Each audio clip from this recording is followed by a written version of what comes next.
Just wanted to do a quick update on the channel and everything going on.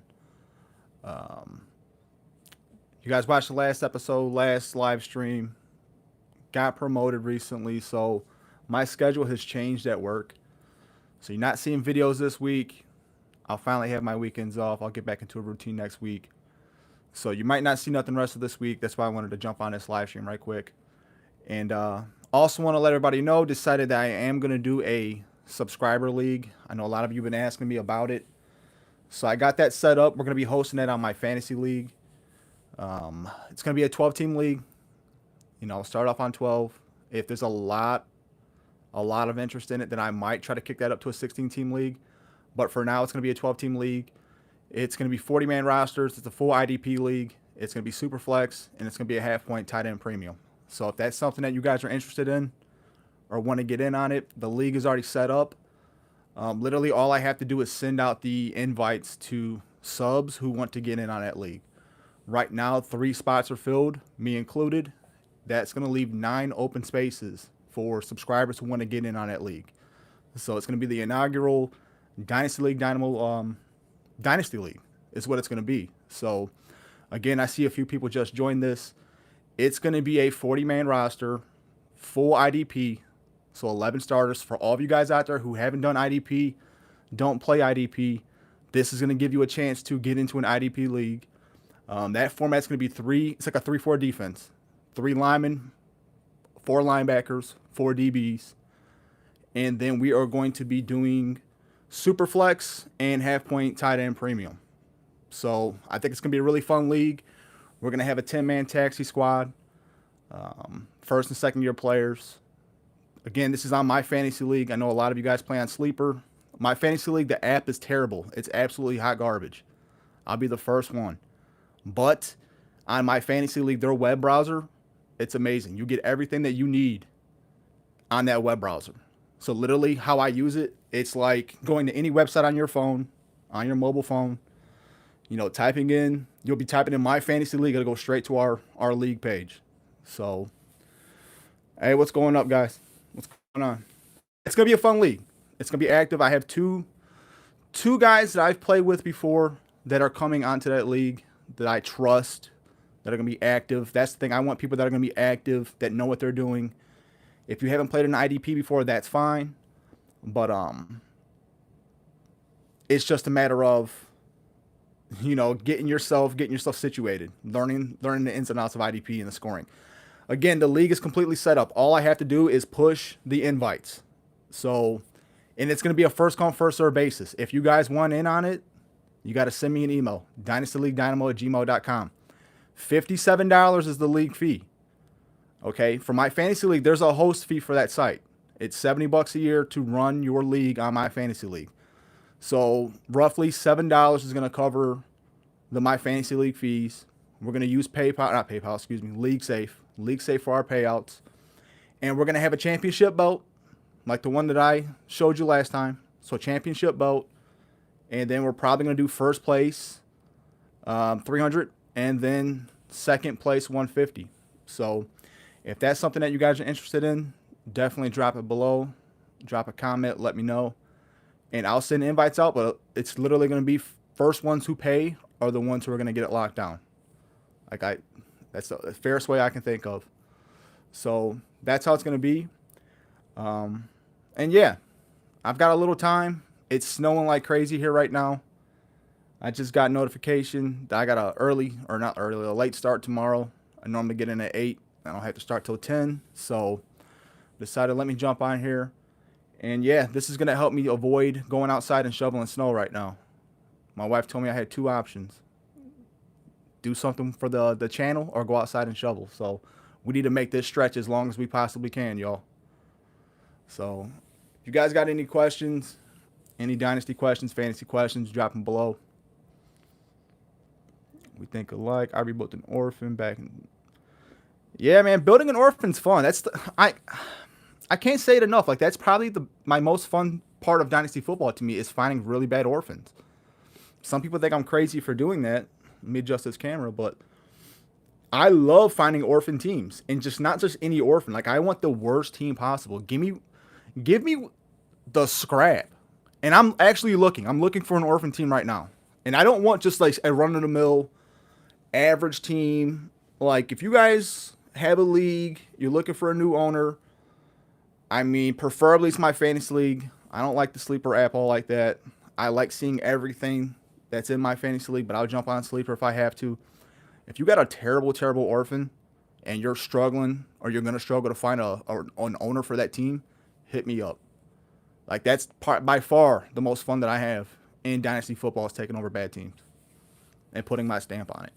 So, definitely looking for some orphans. But yeah.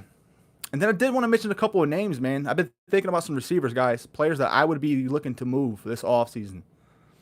You know, the first one that's going to come to mind for me, and these are all three, before I get into it, all three that have had a lot of upside, a lot of good players over the last few years. But I think the writing's on the wall for each one of them, especially in the Dynasty format that I'm looking to jump ship and cash out while I can. And I'm going to start with Amari Cooper. I mean, to me, Amari Cooper has been supplanted as the wide receiver 1 in Dallas. We know CeeDee Lamb's got that locked up. I mean, it's just a situation to where Jerry Jones came out right after the season and threw him under the bus. He backed that bitch over Amari Cooper. And to me, whenever the owner comes out and starts throwing players under the bus a week or two after the season ends, I mean, the writing is pretty much on the wall at that point. So Amari Cooper, to me, is someone I'm looking to unload if I can. He's always been a solid wide receiver 2. He might still do that, but I think his days as that borderline wide receiver 1 are far in the rear view. You know, another name for me is Tyler Lockett. Lockett down in Seattle. We don't know what's going to happen with Russ. Russ keeps saying, you know, I'm going to wait to see what happens this offseason. I'm going to wait to see what happens this offseason. He flirted with getting out last year. If it happens this year, where does Lockett go? Like, where does his value go? I mean, without having Russ attached to him, I'm not sticking around for that ride. I'll tell you that right now. An aging receiver that's a deep threat, passing. And then we have to look at what happened in Tampa. Everyone who's been rostering these Tampa players for the last few years, you had to have known this was going to happen. You had to have known. And we'll see what happens with Godwin, free agency and all that. But Evans, like those players, you probably don't want to panic right now because you're going to get worked over in the deal if you do. But you have to be considering what your move's going to be with Mike Evans. You know, he's starting to get up there in age. He's been a great receiver. Not someone that I've ever really wanted to roster, to be quite honest with you. I've always felt he's been boom or bust. And I don't like relying on a wide receiver 1 that's that boom or bust for me. I need a certain level of comfort in my wide receiver 1. Mike Evans, if he's my number 2, great. But if I'm going into the season with him as my number 1, I don't feel great. And I definitely don't feel great right now. Brady's gone. You know, I'm looking to move off that situation as quick as possible. I missed a couple of comments. Let's go back and look.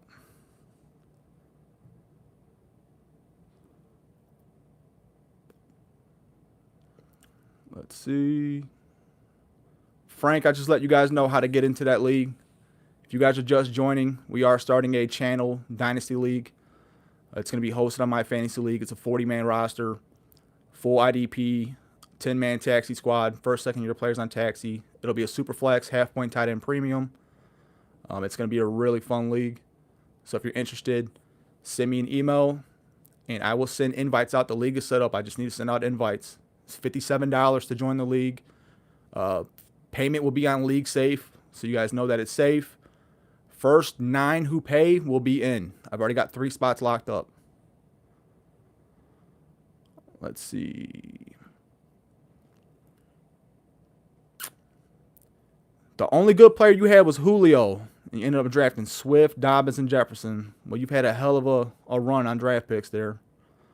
Abel, would you use the 1-1 on a contender and 10-team 1 QB, or would you trade for a wide receiver who? Well, Abel, I mean, it really depends on what your situation is at quarterback, you know. If, oh, you're saying it's a 1 QB league. Okay. If I'm a contender and I'm picking at 1-1, you know, I'm probably shopping that pick. And I'm not shopping it just for any veteran or anything like that. This is something that gets overlooked in Dynasty a lot. And I'm guilty of it a little bit. I'll be the first one to admit that. We get so fixated on draft picks, right? Draft picks, draft picks, draft picks. And I get it. Like, that's how you get your studs.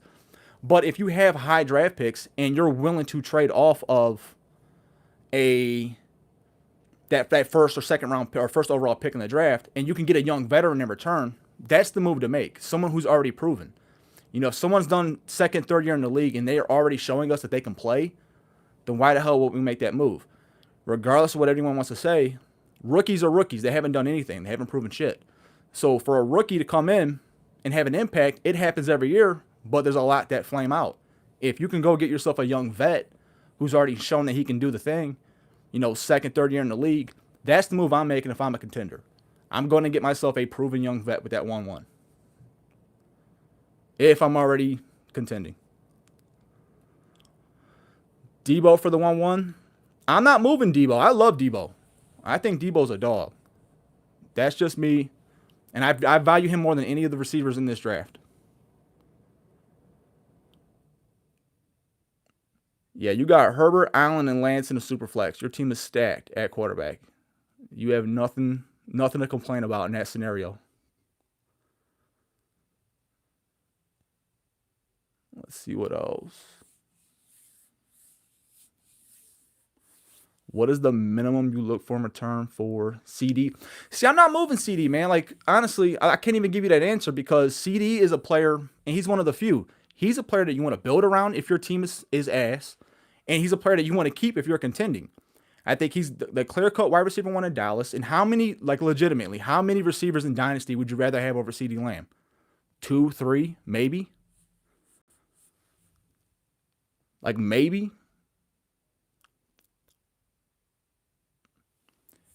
Kenny, I'm not moving Mixon for Diggs straight up.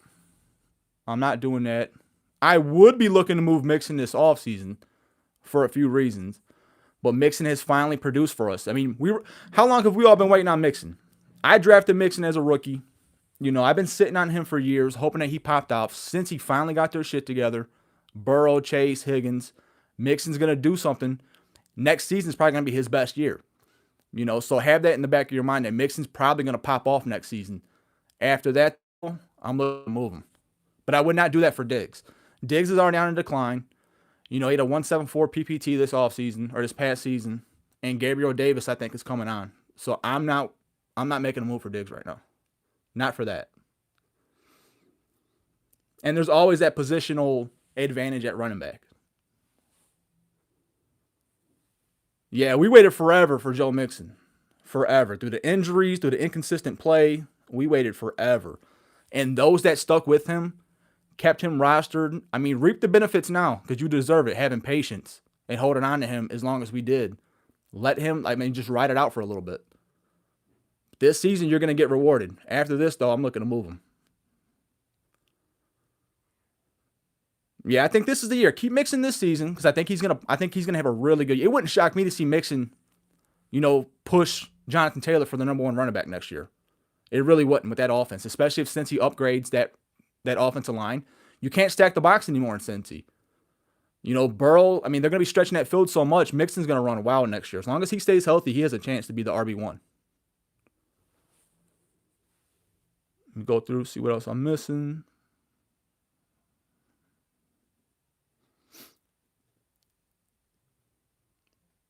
Yeah, I just wouldn't move Debo for that 1-1. I keep going back to that. There's no way. To me, Debo just does so much. He brings so much to the table. Not only can he catch the ball, but he can run the ball. Like, he's just a weapon. And you have to trust Shanahan. Shanahan has proven time and time again that he gets his weapons involved. Who's the best running back? Everybody wants to say Elijah Mitchell. He had a nice season, but he got hurt 4 or 5 times. Who's the best running back in San Fran? It's Debo Samuel. I dare you to say different because you'd be wrong.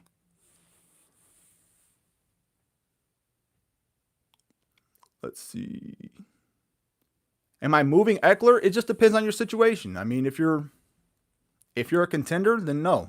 You keep him for another season and, cash out after this year. He's 26, 27 in that age range, but he's a pass catching back. He should still be somewhat solid regardless with his age. We've seen pass catching backs age a little bit better than, those up the middle type of running backs. So I would keep Eckler for 1 more season. But again, that's if you're trying to contend. If you're not in contend mode, then yeah, I'm looking to move him. Frank, what did you say?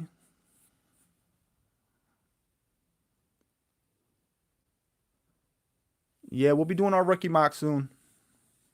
I'm probably going to work on all my rookie mock stuff this weekend. Superflex and 1QB. I don't want to put one out without the other. Because as soon as I put out a mock or I put out any video that doesn't have Superflex in, you guys start acting like damn crazy ass animals wanting Superflex content. So I'm not going to put those mocks out until I have both. You have 1, 3 in a Superflex. Who do you take between Hall, Burks, or Wilson? I like Spiller more than I like Hall. And I'm guessing you're assuming that Spiller goes before that, or you just don't like Spiller. I like Spiller more than Breece Hall a little bit. But even out of all of those, I'm probably going to take that safe floor of Burks. I'm an advocate. I mean, you might be new to the channel. I didn't catch the name. But especially if you're rebuilding, you're picking third, your team might not be great. I'm an advocate for building around your receivers in the beginning.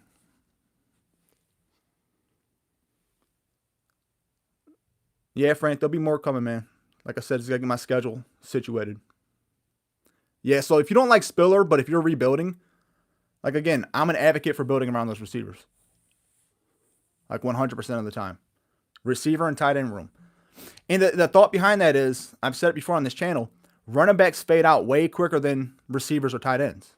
So if you know that going in, and we know that shelf life is so different, don't build your running back room up first. That should be the last thing that you address.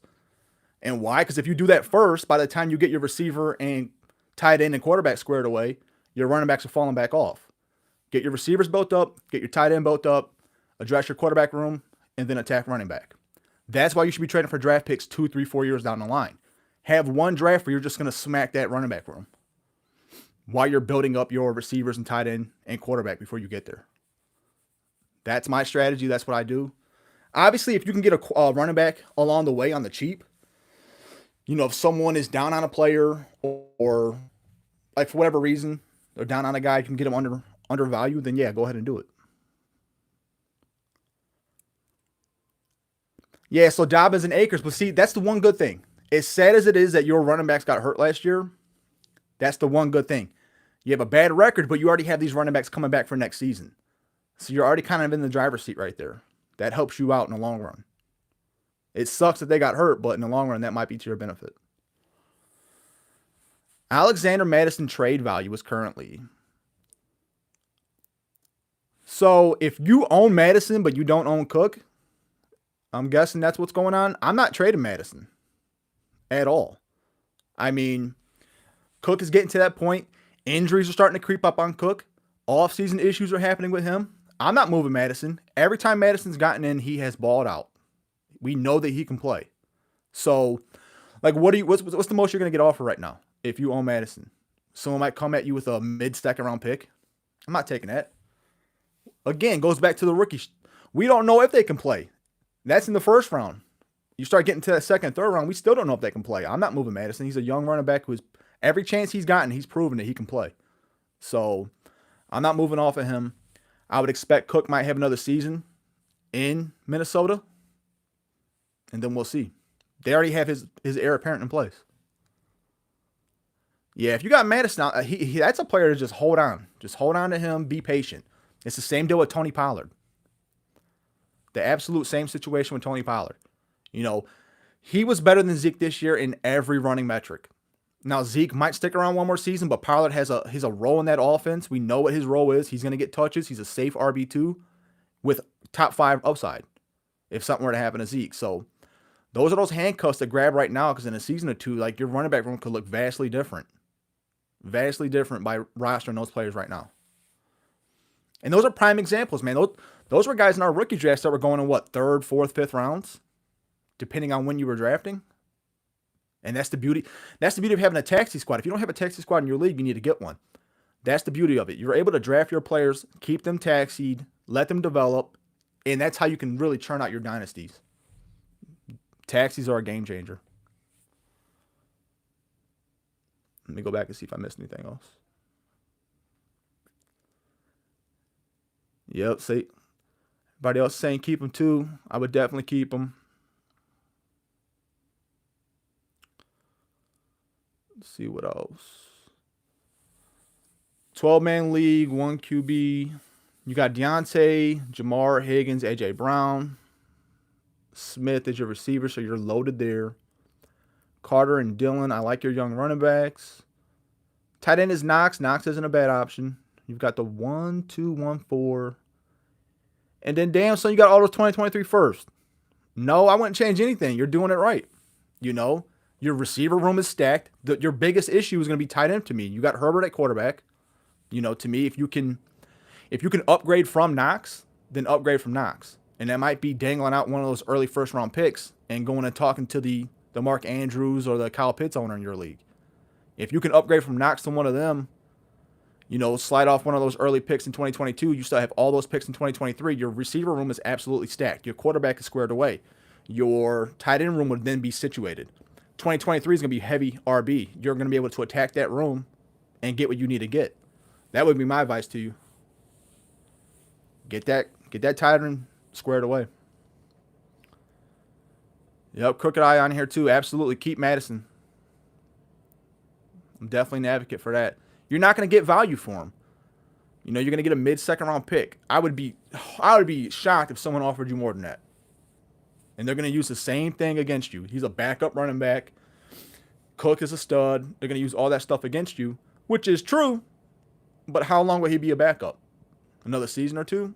I'm keeping him. And the fact is, we know he can play. At the 2-3 in Superflex, if Olave,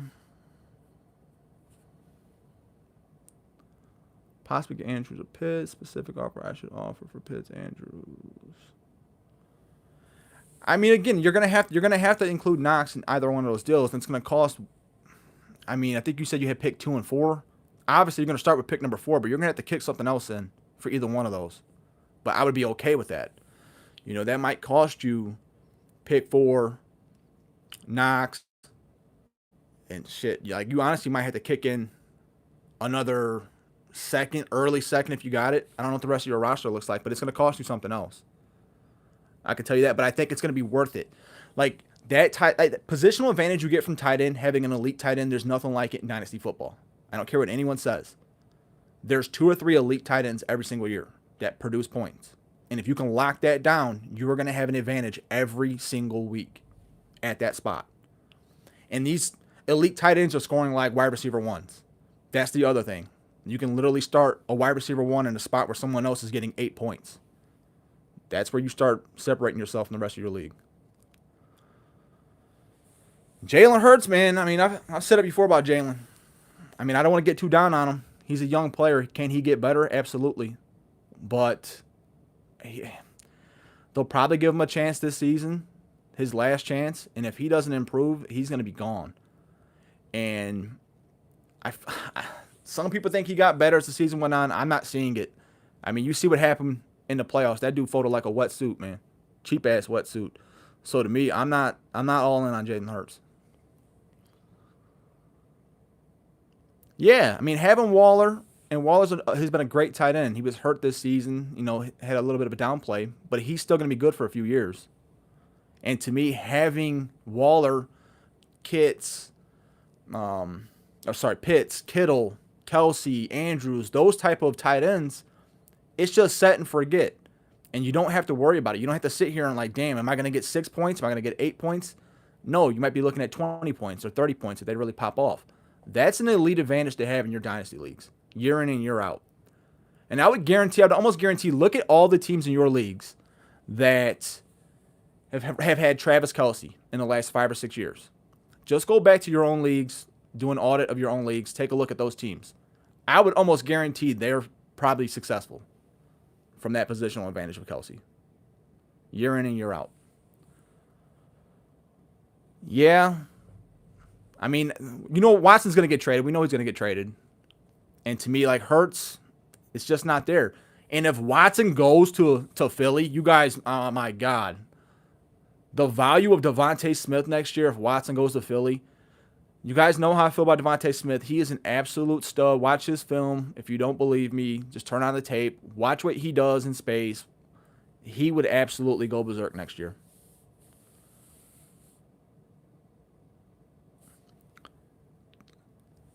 Pickett, like, it was funny. I was listening to something today about Pickett, and they were talking about how small his hands are, right? And I don't know if he's going to let them measure his hands during the combine. We'll find out. But, like, there's been a lot of talk about how small his hands are, but then we've seen, like, Joe Burrow had a 9-inch hand. Mahomes was 9.25. So, like, these aren't, like, enormous hands and stuff like that. Like, but they're producing. They're elite quarterbacks. So I think it's going to be funny to see what happens with Pickett. Our team's going to blow down on him based on that. And it's going to be possible. Pittman for the 1-5. That's a really interesting trade scenario. Pittman's one of those divisive type of players.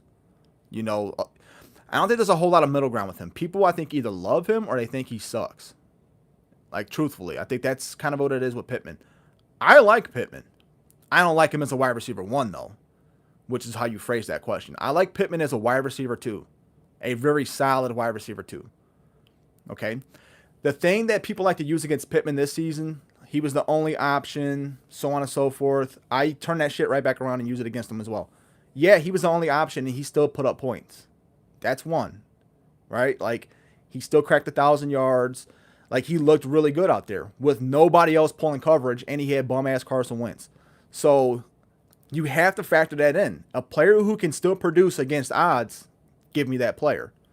So I'm a fan of Pittman. The 1-5, though, in this draft, if it's a 1 QB league, I don't know. I mean, you're probably still going to be in range to draft yourself a nice young running back possibly or receiver.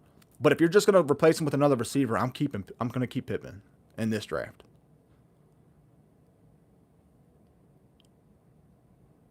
Let's see. All right, so if it's a super flex, though, like I'm seeing you say it right here, it's a super flex. So to me, if it's a super flex, if you're hurting at quarterback, then that's a move you're going to have to make, you know. But I do think that he's a very safe wide receiver, too. And that can't be you can't blow down on that. He's a young player, his second season. Look at the difference he made from year 1 to year 2. We have this stuff is we have to factor in. He improved substantially from year 1 to year 2, substantially. And I think we've seen his floor, right, with bad quarterback play and with no one else to pull coverage. That we can't not take that into account.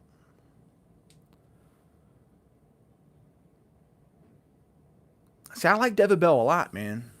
I like his tape a lot.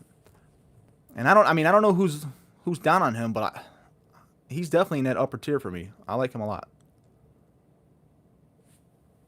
Wide receiver 4, yeah, I can see him in that range, 4 or 5.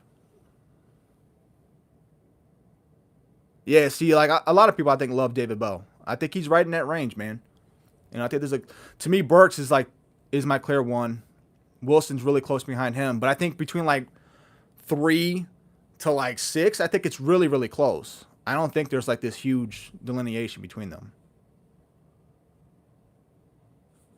Yeah, Bell's got a good tape. I like him a lot. I think Bell's gonna play, man. I think he could be a baller. I like Pickens a lot too, though, man. I obviously before that injury, man, Pickens was the wide receiver 1 in this class. I hope he can come back. You know, another season removed from that injury. It's gonna be curious where he goes in drafts. You know, for me, I'm trying to get right in the back end, 12-team leagues. You know, pick 12 to 15, 16. I think that's where he's gonna go.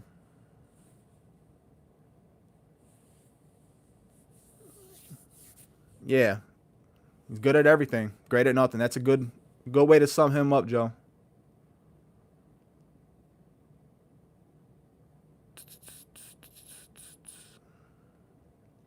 See, we're seeing some people have him at 3, 5. Yeah, I like Pickens, man. 2-1. That's what I'm saying. I think that's the range that we're going to see Pickens in a 12-team league. I think we're going to see him in that 112 to 2-3 range. So that's kind of where I'm going to be targeting. If I can get up in the rookie draft into that area, that's going to be a player I'm going to be targeting for sure.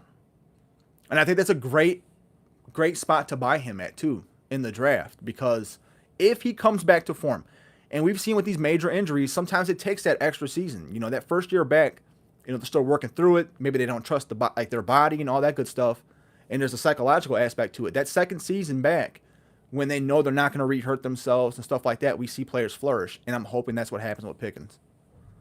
So I think he's a great player to target in the early second round if you can get him.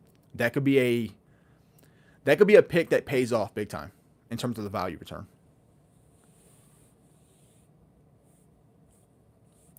Yeah, Joe, I mean, Pickens, if you just go back pre-injury, look at his tape, I mean, he's probably wide receiver 1 or 2.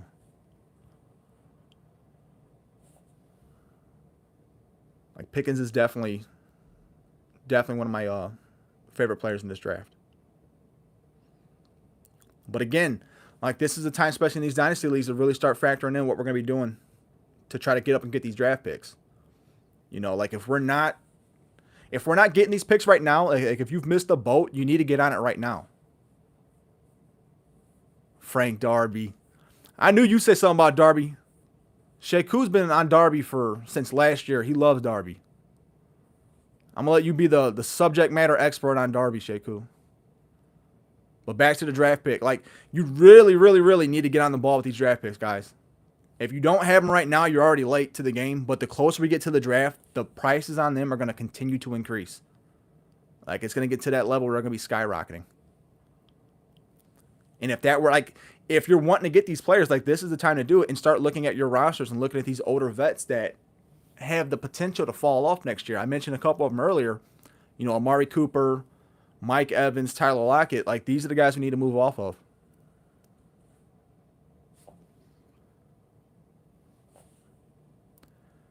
What happens when the share goes down and the competition goes up? I mean, that's going to be what happens. I mean, it happens to every player, especially in college. Those number 1 receivers in college get fed, and they get fed a ton. The good thing of that, you can see that they're able to handle that type of workload. Not everybody can. So that's one thing to take away from someone who's had a high workload in college. Is like Jonathan Taylor is a prime example on the running back side. He got fed the ball a lot in college, right?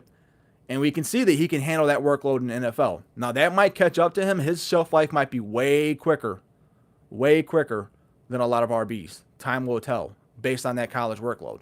But at least we know that he's done it and he's capable of doing it. So sometimes you have to change your perspective on that. Not everyone can handle that type of workload. Bell's proven that he can.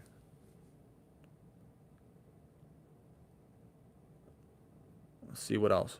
But yeah, guys, I know a lot of people are just getting into it. I'll reiterate one more time. We are starting a channel league. It's going to be hosted on my fantasy league. It's going to be a 40-man roster, 10-man taxi, a full IDP, which means 11 starters. It is going to be a super flex and a half-point tight end premium. So it's going to be a big league. It's going to be a fun league. If you want to get on that, you have to send me an email. League Safe is where we're going to host the money for it. $57 entry fee. There's going to be a championship belt. First place is going to win roughly $300 and second place $150. That's the goal. 9 spots are still open in that league, and it's basically be first come, first serve. The first 9 that pay for their spot will be in the league.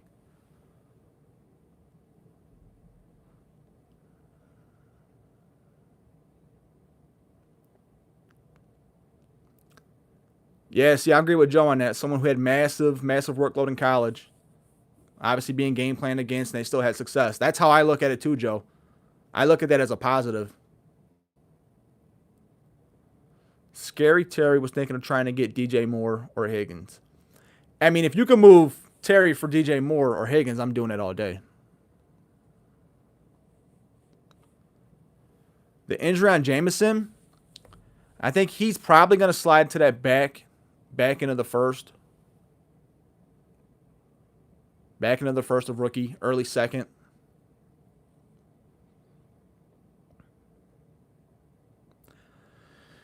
I mean, Burks, Wilson. This is a question about any of the rookie receivers I would trade for Pittman. I'm going to go based on upside. So I'm going to say Burks. I'm going to say Wilson for sure. But again, we've seen Pittman do it. I'm higher on Pittman than other people are, though. To me, Pittman's in that 16, 17 range. 18 range of Dynasty wide receiver. Like, I think he's a really safe wide receiver too. So unless I think someone's going to be well beyond that, I'm not going to make that move. So I think you're going to be, right there. I think it's going to be Wilson, Burks. I like Drake a lot. Like, aside from those three, though, I'm probably going to hold on to Pittman for now. I value production. I value young players that have produced. I value young players that make that second-year jump. I value young players that prove that they can play when the situation around them isn't great. When you have a Carson Wentz who sucks throwing you the football and you have no other viable receiving target that defenses can bracket coverage to and you're still productive, I like players like that. I value that. And if his floor is a solid wide receiver too, I'll take that all day.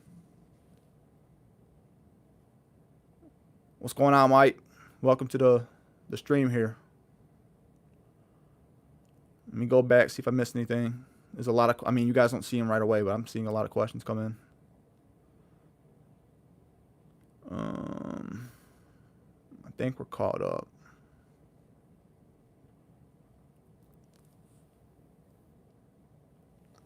Tight ends that I would target right now. I think Hockenson is one who I think is getting ready to take that next jump. And I think his value's down based on the injury at the end of the season. So to me, Hawk is somebody to go get, because if he jumps into that next tier, I think he's going to be an absolute stud. Lower down the list, like one free agent that I've mentioned before that I think you guys should go grab, because he's not rostered heavily in most leagues, and it's going to be David Njoku. He's probably a free agent in your league, your Dynasty league right now. He's going to be a free agent this offseason. The dude is an absolute physical freak. He's already proven that he can play. His biggest issue has been maturity. And this past season, like, just watching him, watching his interviews, stuff like that, I think he has matured off the field. And if that can translate to on the field, he's going to have a lead upside. Goddard's another one. But Goddard, I feel, has kind of already broken out. I don't think you're going to be able to get Goddard on the cheap right now. I think Goddard towards the end of the season, especially signing that big contract, we know what's going on with him. What can you get for Kamara right now? Every league is different. Every league values their players differently. So that's a hard question to answer. If I was holding Kamara in my league, I would absolutely be looking to trade him. I wouldn't settle for anything less than 2 first, though. I'd be looking to spread that out. Yeah, tight end signed by the Chargers or Bengals. The thing is, though, with the Chargers, McKitty, we'll see what happens next year. Tight ends take a while to develop. We know that. McKitty's another player to go target right now in your leagues as a flyer. Pick him up and stash him. Because if they don't upgrade at tight end, Parham and players like that, if they're gone and McKitty gets a chance next year, he could absolutely blow up.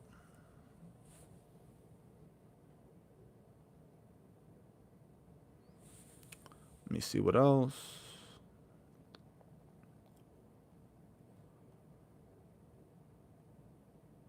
So Kamish has not set a date for the rookie draft. My leagues, we draft immediately after the NFL draft, a week or two out.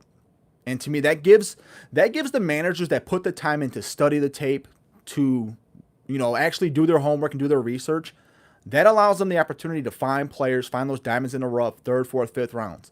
And that's why we do it like that.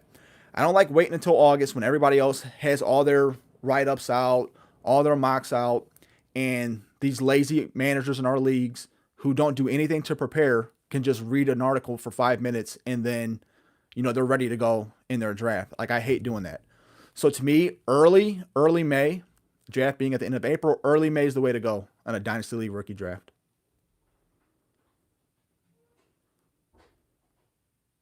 Now, you traded Kamara for CD. That was a steal. You did great on that one.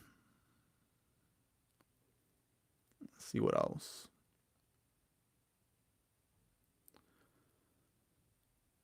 Let me go through. Yeah, no worries, Michael.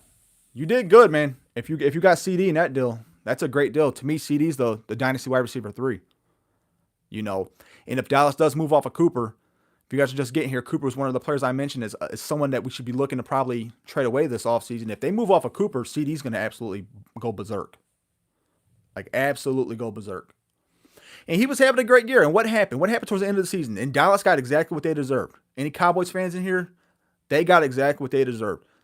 Cooper starts bitching about getting targets, And they go away from CD, and we seen what happened. They needed to feed CD, and that did not happen.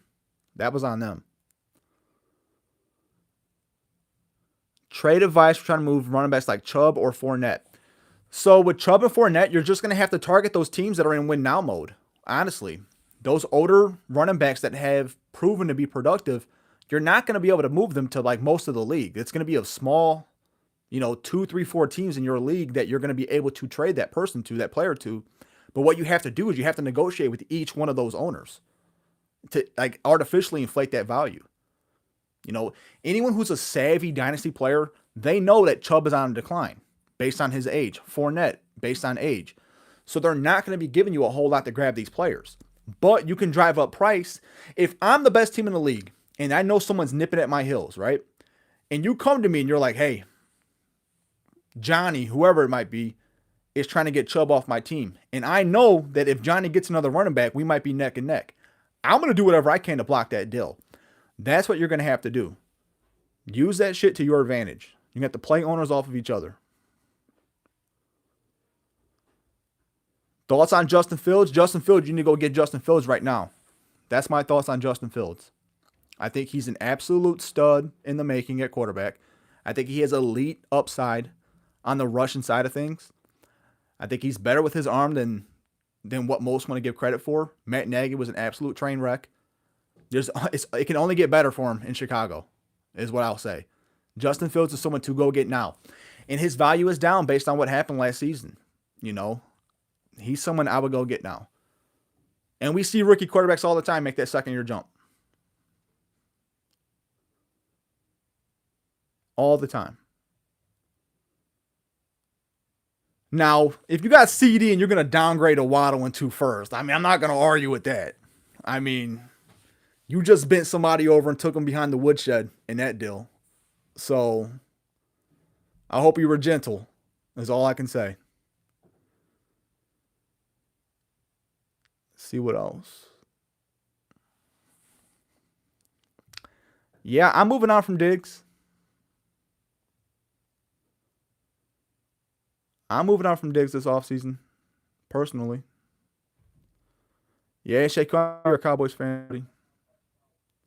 And you know they got what they deserve, not feeding CD. You can't play that. Like, he's clearly the better receiver, and you gave in to Cooper publicly, bitching and complaining about targets. Let me go through this chat, guys.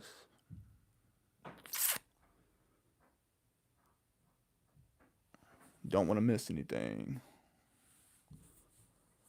Just implemented last place finisher paying. That's funny. So to help avoid tanking, I've thought about this. I've tossed this around in my head multiple times. How do we avoid it?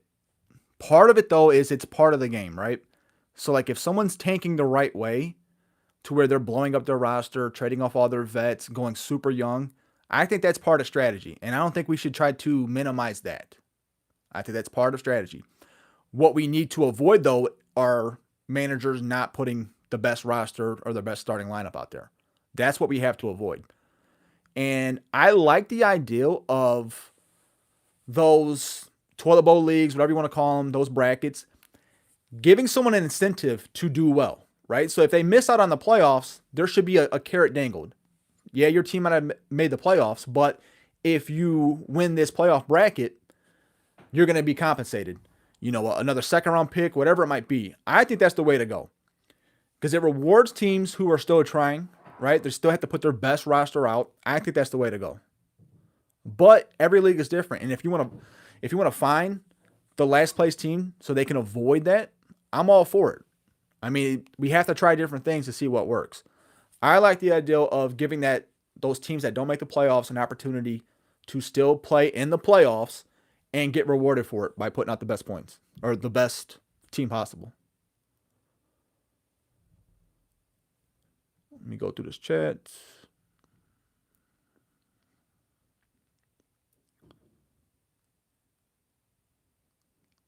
What else we got? Max points possible. Is Burks crazy at the 1-1 PPR super flex? So I'll say this about Burks. Burks is not on the same level to me as some of the receivers in recent drafts, right? He's not a Jamar Chase. He's not a Justin Jefferson. I don't believe that. In a superflex, though, we know that those quarterbacks are going to be pushed up. If you're sitting pretty at quarterback, though, I'm not going to take them at 1-1. I'm going to use that to my advantage. I'm probably going to slide down to 2 or 3, knowing that someone needs that quarterback. They're going to slide up to draft a quarterback.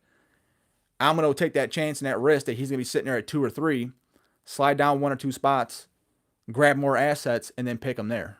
That's how I'd play that. So you think about taking him, you traded for that pick last year, it turned into the 1-1. Again, that depends. That depends on where you're at in your team and where your team is in the development, the life cycle. Who's picking at 1-2? If that 1-2 team is hell-bent on a quarterback, this is going to take some talking on your end, some negotiating. Go talk to your league mates. See who owns that 1-2 pick, what they're thinking about doing. If they're going to take a quarterback and they want to take a quarterback, then there's no harm in you trading down, from 1 to 2, picking up an extra pick, a second, third, whatever they're going to offer, and still getting your guy. That's how I would play that.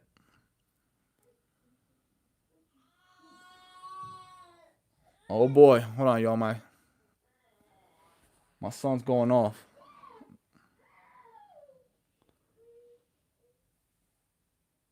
You guys know how it is with a live stream. I got 3 little ones, so it's gonna happen from here and there.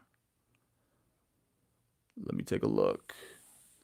Yeah, I think that's a smart way to do it. Like, you're gonna have to reach out to that owner picking it too. If they're in desperate need of a quarterback and you know they're gonna go quarterback, then talk to them. Like, hey, I have other players, other teams interested in moving up to 1 to draft a QB.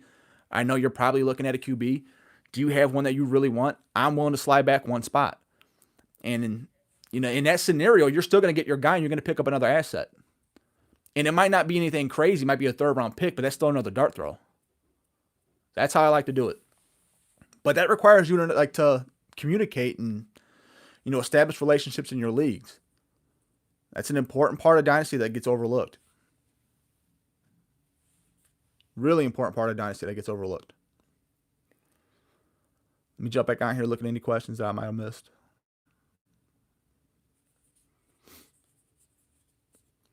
And even that little question there, man, you traded for a pick last year and it turned into the 1-1. Like, how amazing is that? Like, let's just take a minute to reflect on that. You traded for a draft pick last year. It turns into the 1-1 this year. That's why we have to always be aggressive acquiring those picks, man. Always. And do it multiple years out. We don't know what a team's going to look like in 2 or 3 years. A team could be the best team in the league today. And they get cocky. They're willing to trade their first 2 or 3 seasons away. And when they do that, that draft value is deflated. I'm not going to pay the same value for a first in 2024 as for 2022. Like, I can pick a player in 2022 in 3 months versus waiting, 2 years and 3 months to use that other pick. So you're going to get the pick at a discount, right?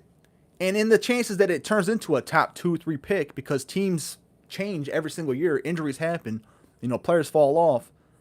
That's the way to do it. That's a smart strategy. And I don't know what the rest of your team looks like, but the fact that you made that move last season and now you're reaping the benefits of it, you're sitting in the driver's seat, man. And if you really like Burks, like I like Burks a lot. He's my number 1 skill player in this draft. And if you can slide back, like I said, just a spot or 2 and still grab Burks and pick up an extra asset or here and there, I mean, you're winning that deal all day. Let me go back on this.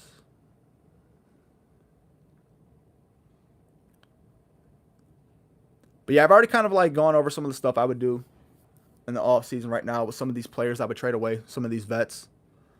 I think now's the time to get on this, though. I would get on this before more stuff comes out, before we get closer to free agency, players get cut. If I was trading St. Brown, what would I be looking for? So St. Brown in my 1 quarterback league last year when I drafted him, I drafted him at pick 3-4. So an early 3rd round pick. And if I'm looking to move him, I'm not moving him unless I get a late first minimum in this draft. That's where I would be at. Like, he showed some elite production towards the end of the season. Is that sustainable? Probably not. You know, Hawkinson being out definitely inflated what he did. But I'm not going to take a discount just because of what we've already seen. Like, if someone wants him in my league, they're going to have to pay. I didn't want to late first. But it's not like, even with him, like, he's a player. I don't know if he's necessarily someone we should be moving. You know, like, Goff's not a great quarterback, and Detroit's probably going to be stuck with him next year. So you need a wide receiver 1. I have a bunch of 2s. DJ Moore is my best wide receiver right now. So hold on to Moore, because here's the thing. We all believe that Watson's probably getting dealt, and Carolina was attached to him last year. If Watson goes to Carolina, I mean, DJ Moore is going to be a top 5 receiver next year. So, and even as your wide receiver 2, he's one of the safest wide receiver 2s in the league. Like, DJ Moore, to me, like, we all have these players that we love, and DJ Moore is one of these players that I love. This dude is quarterback proof. He has had dog shit at quarterback for years. And he has been a steady wide receiver 2. Give me that player every single day on my team. That's a dog who just goes about his business and he puts up his points. Give me DJ Moore. So if you got a bunch of 2s, like, you might, sometimes you just have to kind of play that weight game, man. Moore's still young enough to where if they upgrade at quarterback, he can be your wide receiver 1. I believe that. Like, this is just a guy, every single year he just produces. DJ Moore produces every single season. He is a steady presence. Yeah, I mean, getting DJ Moore, that's a guy to go get, man. And he's someone, like, how do I describe it? People blow down on his value so much and what he brings to the table. Like, it's crazy to me. He's one of the, if I get into a new league, that's one of the first players I go ask about is DJ Moore. Because people just don't seem to value him highly. And I'm like, okay, well, if you don't want someone who's going to constantly put up wide receiver 2 numbers and pop off and have these wide receiver 1 games here and there, I'll take them. I'll gladly take him off your hands. And we've seen, just think back when Sam Darnold looked halfway competent for the first 3 weeks of the season, right? 3 or 4 weeks in. What was DJ Moore doing? He was out there shitting on people left and right. And that's what's just like competent quarterback play. Competent. Now, what happens if he gets an actual quarterback in there? He's going to blow up. Brandon Cooks has always been solid. You know, how many players can you say has been, like, gone from, well, how many teams has he been on now? He's been on, like, several teams. But wherever he's gone, he's always produced. Zach Wilson.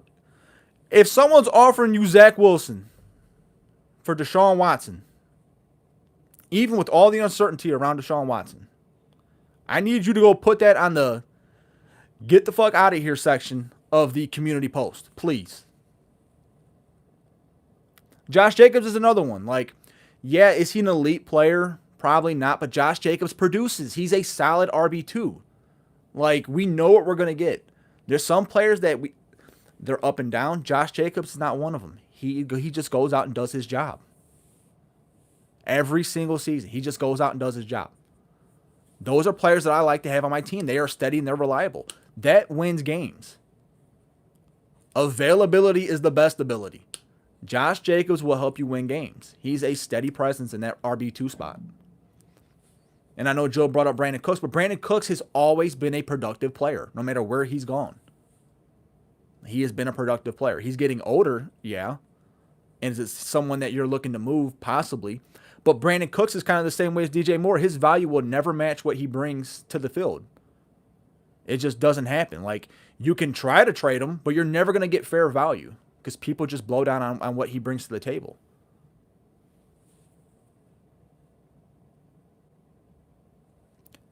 So they traded Watson for Gabe Davis last year. Yeah, I'd be pissed about that too. Now, Gabe Davis is a guy to go get, guys. You know, Diggs is getting older. Josh Allen's elite. If you guys missed the points per target video, go watch that video. I put that out right before the playoff game where Gabe Davis went absolutely berserk, and he was a trade target on that video. His PPT is elite, and it has been elite for the last 2 seasons since he came into the league. He's someone to go get. Yeah, Deontay doesn't get the love that he deserves. I mean, he's been a steady presence. He scares me with Ben being gone because, I mean, I think he really thrived in that offense based on Ben not being able to get the ball downfield. So we're going to see. You know, Johnson's PPT was really low this year. It was like a 162. Like his PPT was extremely low. Low for wide receiver 1. I think Johnson might settle into that really high-end wide receiver 2, like a DJ Moore, who doesn't have the value. Like he'll never get you that trade value. And that's okay. You can, like, if you have DJ Moore and Deontay Johnson, right, and they're your receivers 2 and 3, I mean, that advantage that you have right out the gate from your 2 and 3 being so consistent over the next team, I mean, you're sitting pretty already. Yeah, Davis had an elite PPT this season and last season. It wasn't just this season, though. Like, he was elite last year as a rookie. And he's someone 13 touchdowns in 2 seasons on, like, hell, I think he's had like 140-ish targets in 2 seasons. So he's getting a touchdown on almost every 10 targets, whatever it is. I mean, he's been a really nice player 2 seasons in. Gabe Davis is someone to go get.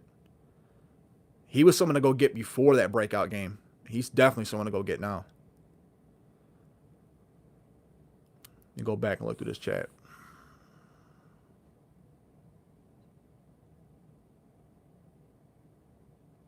I think we're caught up.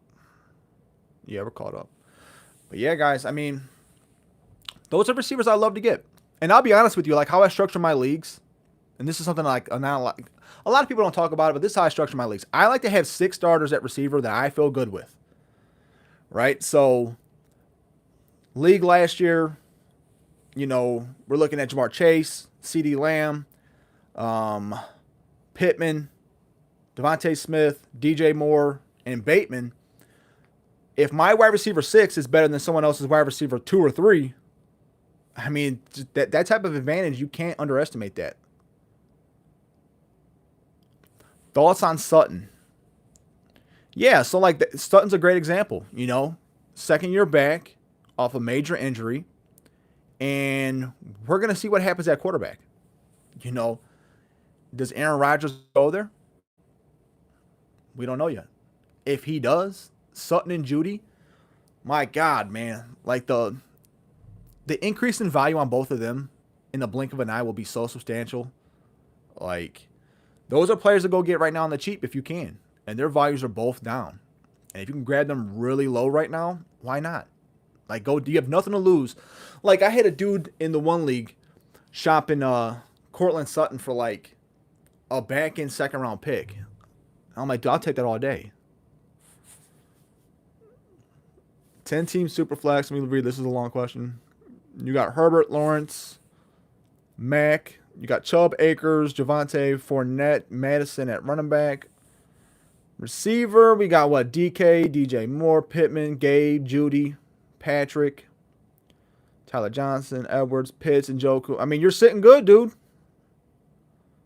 Finished 8-6, third in my division. So I try to trade any assets and try to win in the future or compete now. I think you're right in that window right now to where you can compete now. You know, I think you're going to see a big step next year from Kyle Pitts. You have the receivers. I mean, you have DK, you have DJ Moore, Pittman's there, Gabe Davis is there. So your receivers I feel good with. I mean, your biggest issues, you're really going to need one of those 2 quarterbacks to ascend next season between Lawrence and Mac Jones. You kind of have the succession plan built in. I mean, Chubb is your RB1, but you have Cam and you have Javonte and Fournette. Like, I would probably be looking to move off of Chubb and Fournette this season if I could to either grab more draft picks or get younger running backs in there to extend that window. But I think the rest of your team might be ready to roll.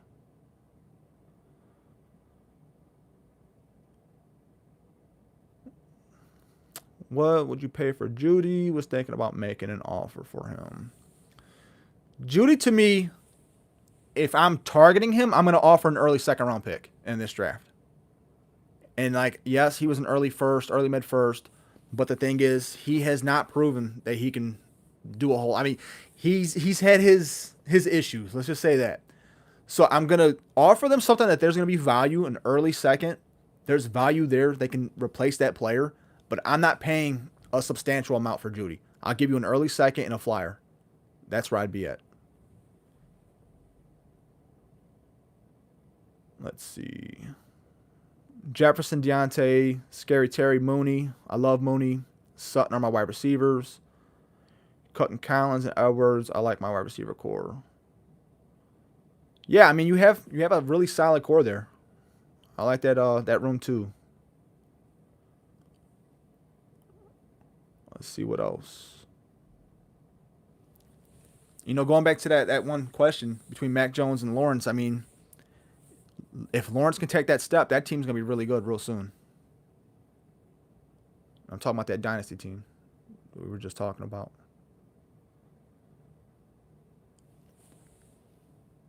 Man, Justin Jefferson's such a stud. I keep seeing all you guys talking about having him on your team.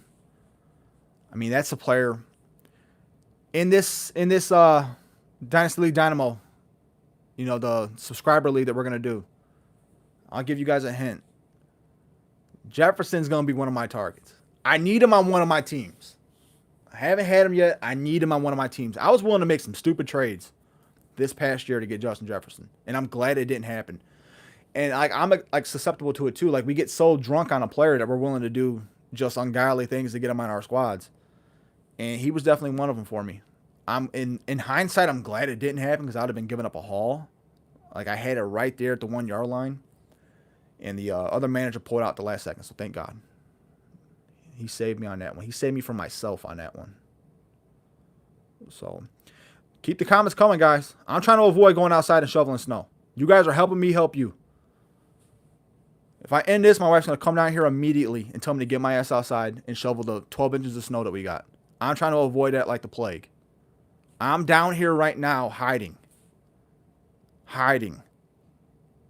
The moment I end this stream, I can assure you she will be down here quick, fast, and in a hurry.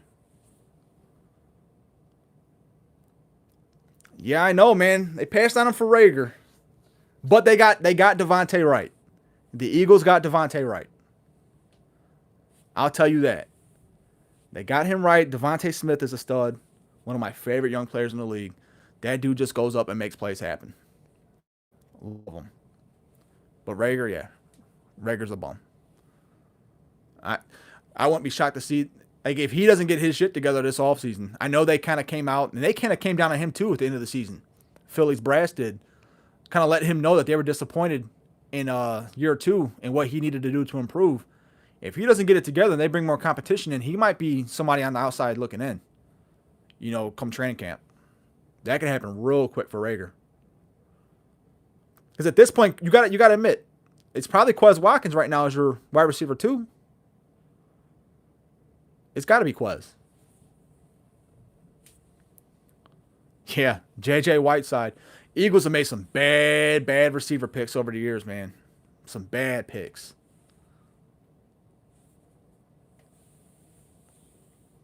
Yeah, Frank, I'm going to work on keeping these up, man.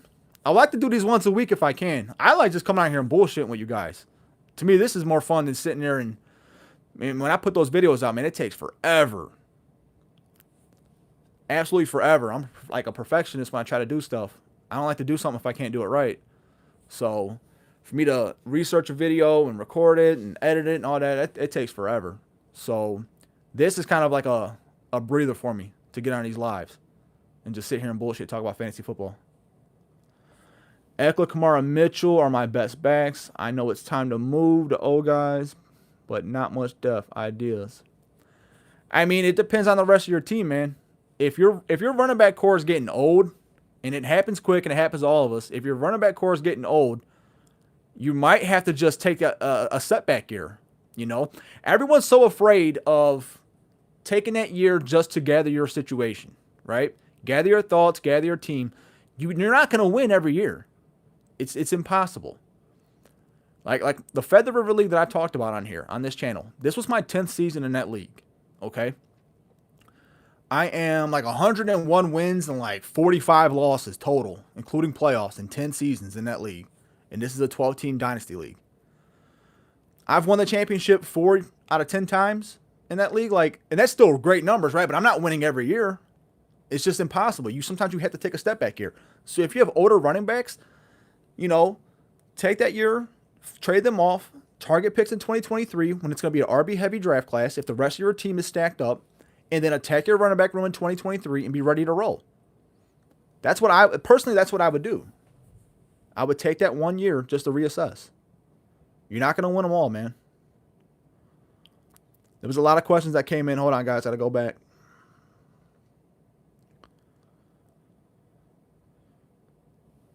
Your core is Swift, Dobbins, Akers, Edmonds, Madison, Herbert, and Pollard. Should I trade Edmonds to make room? If so, what is a... Yeah, you're probably going to get a second rounder for Edmonds, but honestly, Edmonds, I think, is going to stick around. Not necessarily in Arizona, but I think he has a role with whatever team he goes to. He's a free agent. I think he'll have a role wherever he lands. He was still efficient on the ground this year. That was his biggest knock going into the season was, can he be efficient on the ground? And he hit a great yards per carry. We know he can catch the ball out of the backfield. There's a lot of teams that can use a player like that. I think Evans is going to fall into that safe RB2, RB3 flex situation moving forward. So, yeah, I mean, if you really wanted a second-round pick to fill out something else on your roster, go ahead and do it. But I think he's going to be a safe guy that we can use as our flex play or in bye weeks or injury situations. So I'm not going to be looking to move off of Edmonds just to move off of Edmonds. There's still value there. Injuries happen every single season. So, and you can never have too many running backs. Let me go back and look.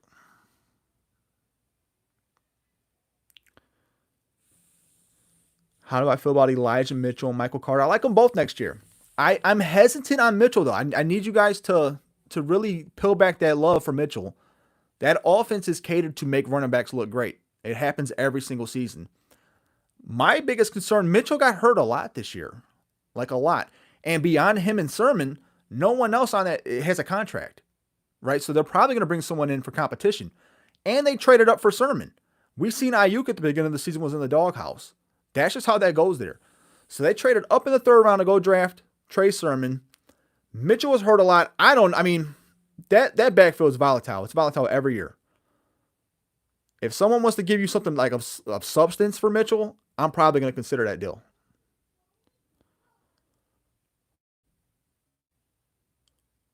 Let's see what else. Yeah, that's a good one.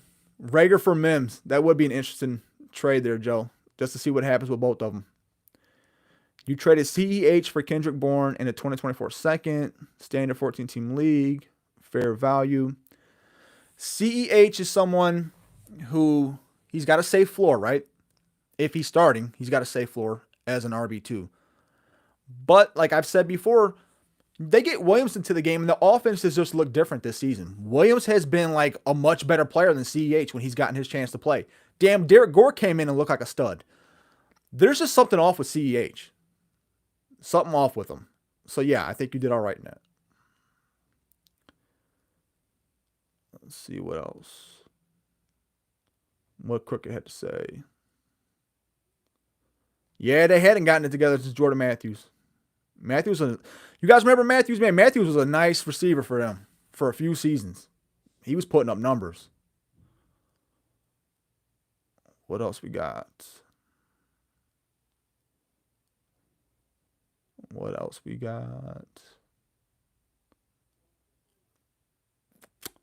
Offered the guy Knox 1-2-1-4 for Pitts, and he countered for another 2023 first. He's smoking crack, dipped in PCP. That's what he's smoking. So just move on, TJ. Ain't nothing you could do with that one. You have to just move on. You can't argue with a crackhead. Period.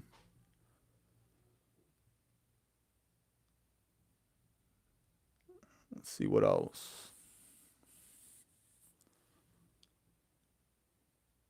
Dynamo, what are your thoughts on James Robinson? My main running backs. Dobbins, J-Rob Dillon, Kareem Hunt, Chase, Penny. I don't think you're in trouble, man. I like your mix. To me, I'm a big fan. Even before Penny had his thing, There's a couple dudes watching right now that play in my league, okay? They know how I feel about Rashad Penny. I've been holding Rashad Penny for like 4 seasons since I drafted him, right? Like Penny has been on my squad faithfully. I've always loved his talent. He finally put it together. You have a lot of nice young flyers on that squad. I think you're okay. I mean, Robinson, that's a major injury for him. You know, I think for sure you're going to have to upgrade, but I think A.J. Dillon takes a big step forward soon. Kareem Hunt probably has another really good season in him, and then I'd be looking to move. You have Madison. We talked about him earlier, if you missed that. Yeah, that's a player to keep. I think you're going to be all right. It's not a great room, but it's not the worst. You know, like you're kind of in the middle. That Robinson injury was a big one, though. Oh, absolutely. I know what he's smoking. 100%. If someone came at me and said, I need 4 first-round picks, even though I'm giving you the 1, 2, the 1, 4, and you want 2 more, and you want 4 first, it's got to be crack. There's no other drug it could be. And like I said, it's dipped in PCP. Hallucinations.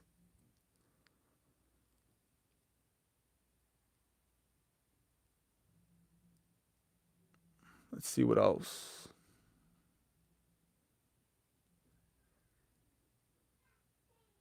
Yeah, it's crack dipped in PCP, man. 100%. That dude is high out of his damn mind. Yep, man, you're welcome. Don't worry. Lenny going into free agency, I mean, he's got a role. He's a big body back. He's athletic. I mean, there's going to be teams out there that need to upgrade. And honestly, him going into free agency is probably better for him than staying in Tampa without Brady there. So I think he's a player that teams are going to be down on. If I was competing and I could get him on the cheap, that's someone I'm going to target. Now, Njoku has said he wants to stay in Cleveland. That's a change of tune because Njoku wanted out. He asked for a trade, but he's changed his agent like 2 or 3 times now. So, like, he's kind of gone up and down on that with wanting to stay in Cleveland or not. So, to me, if he wants to stay, the Browns are going to have some decisions to make soon with that cap. They're paying Austin Hooper a lot of money. A lot. And I think they can get out of it after, I think this season, I think they're good. I think they can move on from Hooper this offseason and not eat a ton of that cap hit. So they're going to have a decision to make. If he stays, he's someone to just keep waiting, keep being patient on. But if he hits free agency and he lands in a great spot, like imagine if Njoku goes to Cincy or if Njoku goes to San Diego, or not San Diego, the Chargers. He's going to blow up. That dude is an athletic freak, man. He's had those blow-up games where he's really, really gone off for the Browns. Let me go back. I know I'm missing a couple of these. What can you get for Thielen? I'll give you a bag of potato chips and a Diet Pepsi. That's what I'm giving you for Thielen right now. I'm just messing around. Thielen's going to be a hard sell, dude. You probably should have traded Thielen, maybe 2 seasons ago. Like, honestly, to a contender, you might be able to pull a mid to late second rounder. Hold on. I've seen all these questions. Yes, Cedric Wilson does have value next year. To me, in my perfect word for the Cowboys, Cooper's gone. I'm not re-upping Gallup. Cedric Wilson, to me, he's got a connection with Dak. He definitely played. You could see a scenario to where Cedric Wilson could be that wide receiver 2 next year in Dallas. I can see it happening. And if it does, he's going to have a nice season. Yeah, Bryant might have an impact. And Bryant's another one. I mean, the Browns have a nice young stable at tight end. They really do. It's going to be interesting to see what happens. Let's see what else.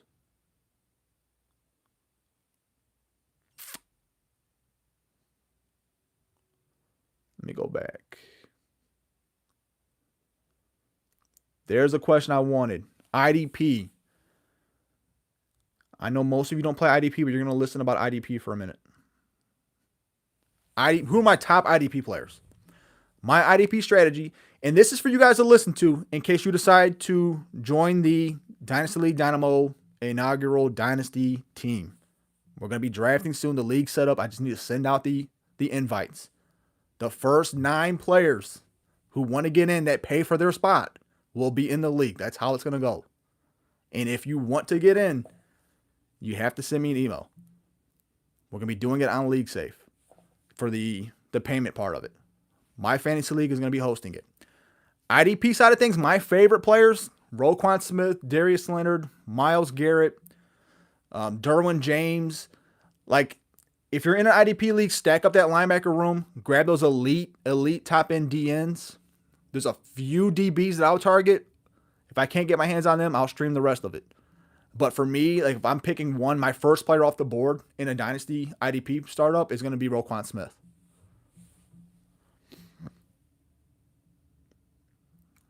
Go back and look. Rojo or Madison, give me Madison.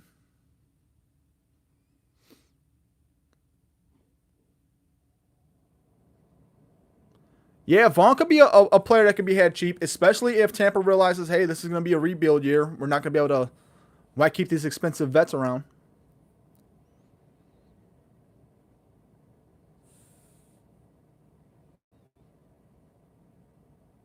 I mean, Vaughn's got some draft capital that they invested in. He's definitely a nice player. He's a flyer. Just pick him up. What harm does it do? If you can get him on the cheap, grab him. Let's see what happens. Maybe they address it, maybe they don't. But if you don't have Brady, what's the rest of that team going to do?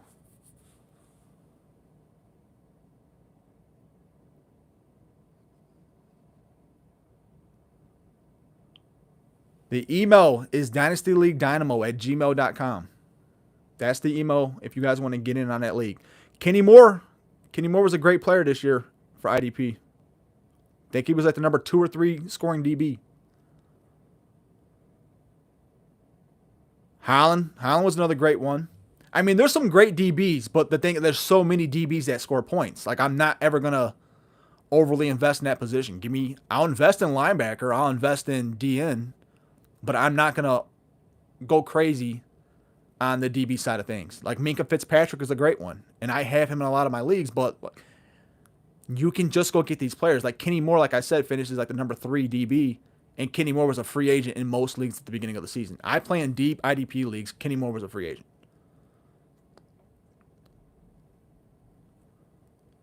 Let's see what else. Yeah, I'm taking Roquan over TJ. Roquan where he plays, it's close in terms of production, but Roquan is just a stud, man. He's an absolute stud. He just looks like, if you guys actually just look at Roquan, he looks like an old school player, man. Somebody that'll knock your damn head off. I love watching Roquan Smith play.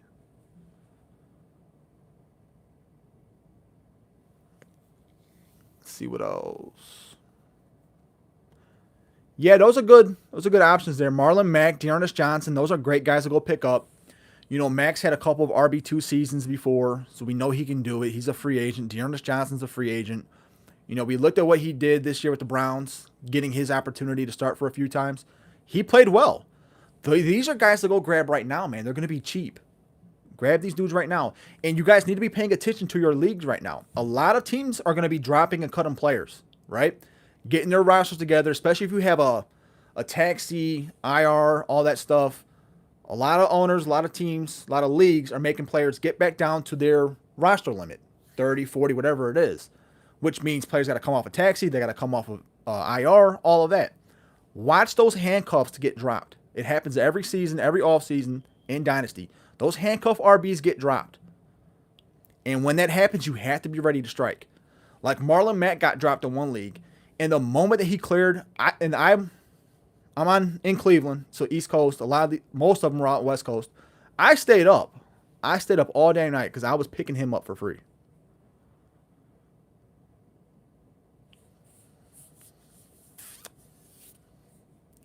Yeah, and I don't think Mack is going to stay in Indy, TJ. Like, he wanted out. He asked for a trade. I don't think he stays.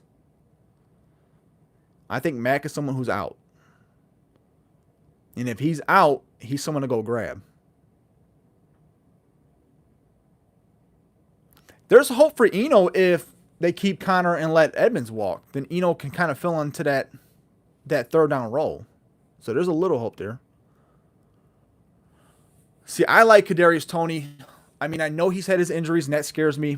Anytime a rookie's constantly hurt, like that gives me a moment to pause. But I keep going back. Like, Trevon Diggs was amazing this season for Dallas, right? Amazing. And when Tony got that blow-up game against Dallas, he ate Diggs' lunch right in front of him. He took that shit out of his bag, opened it up, ate his sandwich, wiped his mouth, and handed it back to him. That's what he did to him in that game. So Tony's got elite upside if he can stay healthy. Yeah, Chris Evans he's a nice stash. I've seen his name pop up a couple times. Chris Evans is a nice stash. Rondell Moore's another one. I know he's in here too. Asking about Rondell. We're gonna see what Hopkins. I mean, Hopkins is getting older. Kirk is gonna be hitting free agency. There's gonna be an opportunity for Rondell Moore really soon in Arizona.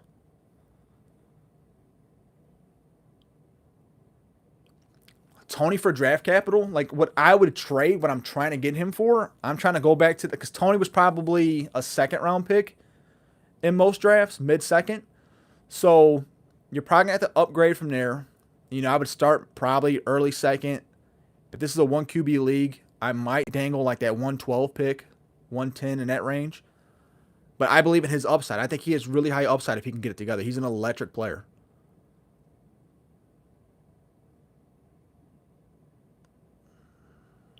Let's see what else.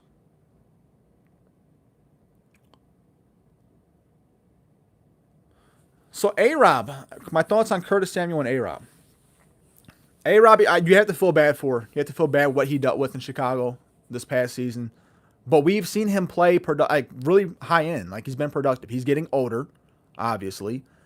But if he lands in a good spot, man, I think you're right back into a really solid wide receiver, too. I don't think he's going to produce wide receiver 1 numbers. You know, I think wherever he goes, it's probably going to be a contender who already has that wide receiver 1 established. So I can see him having a nice bounce back year next year. And Curtis Samuel, I mean, I like Samuel, but it's really going to depend on what they do at the quarterback spot there. I mean, there's a lot of competition there right now.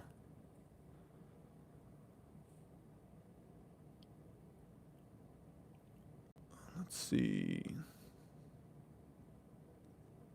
Yeah, I mean, if Tony can stay on the field, I think he's gonna be a monster. I really do.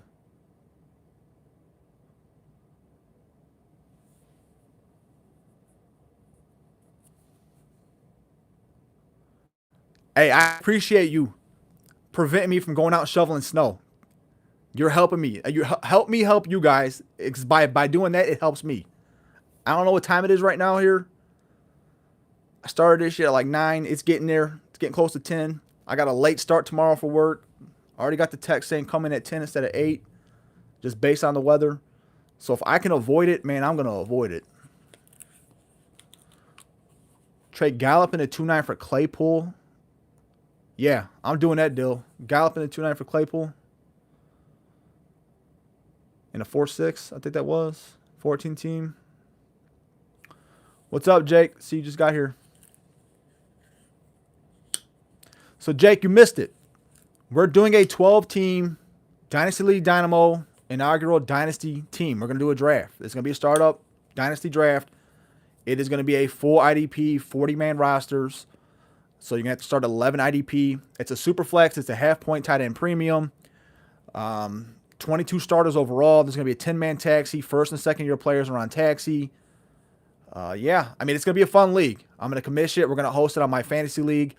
I know the app for my fantasy league sucks. I've said this before. You got to use the web browser. The web browser is amazing. It gives you everything that you need. It's like any website. You just literally use your web browser, and you'll be right there. It's a $57 entry fee. My fantasy league charges to host your league on that site, so $7 per entry is going to cover that. And we're going to have a championship belt. First place will take home about $300. Second place, $150. If you guys are interested in getting into that, you got to email me at dynastyleaguedynamo@gmail.com. 3 spots are filled up, including me. The first 9 that pay for their spot will be in the league. Just wanted to say that one more time for anyone who's missed it. Let me go back to these questions. Yeah, Bateman and Elijah Moore in 2022. Their stock is definitely going up.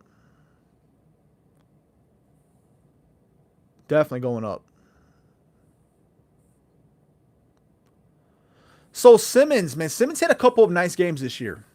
I love these IDP questions. Keep them coming. I could talk IDP all day. Simmons, to me, I'm going to hold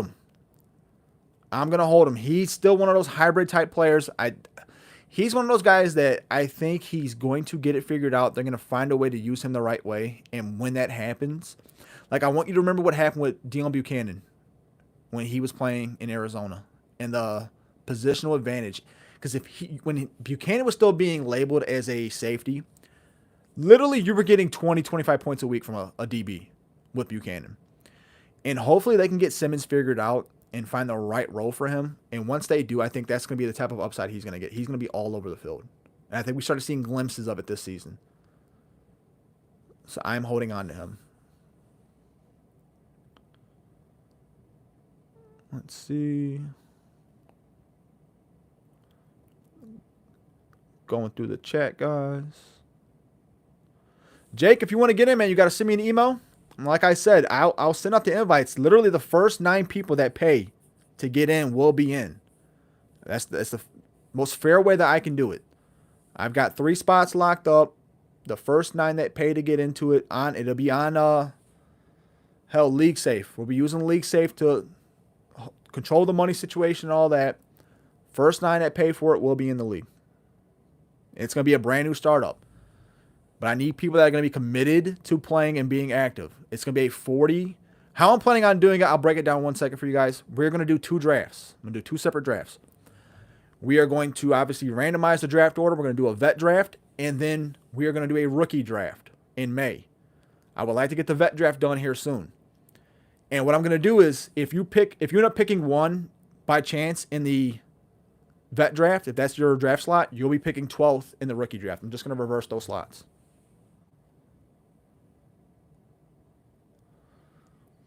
See what else?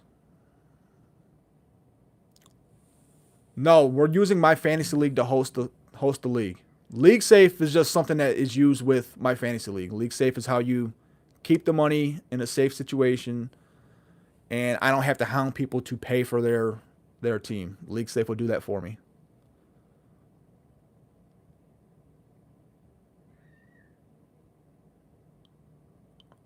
Yeah, Frank, I'm doing team breakdowns on Patreon. I've got a few of them done on there, and I'm literally just making those private right now for the Patreon supporters. So doing their breakdowns. Obviously, I'm posting them to YouTube, but I'm making them private for like the first week or 2. I give them the link, and then they can go on and take a look at it if they want. So if anyone's interested in that, head on over to Patreon. All the written content's up there.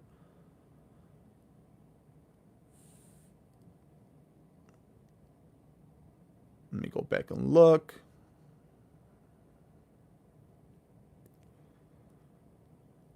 Yeah, I like DPJ too. I would probably go DPJ, DJ Chark, and then Callaway. The thing about Chark that I like, and it's close between him and DPJ for me, but Chark has already shown us that he can play. Again, I keep going back to that. He's young, and he has shown us that he can play. Right? So to me, I have to value that in the back of my mind. Now with DPJ, I see the Browns moving on from Jarvis Landry this offseason. He's making a lot of money, and they can move on and not pay him much of anything. I think they'll have to eat like 10% of it. So they could free up a lot of cap space by moving on from Jarvis. He's scheduled to make like $16, $17 million. I don't think he's coming back. They're going to ask him to take a pay cut. I think he's going to say no. I see them moving on. Which means DPJ going into next season before the draft for free agency is the de facto wide receiver 1. So there will be upside there.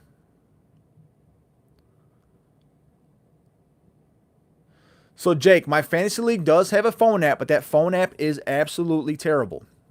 But you just have to use your web browser. Like you would use for any website you're going on. Like if you're typing in Google, all that stuff pops up on your phone. It's the same thing with My Fantasy League.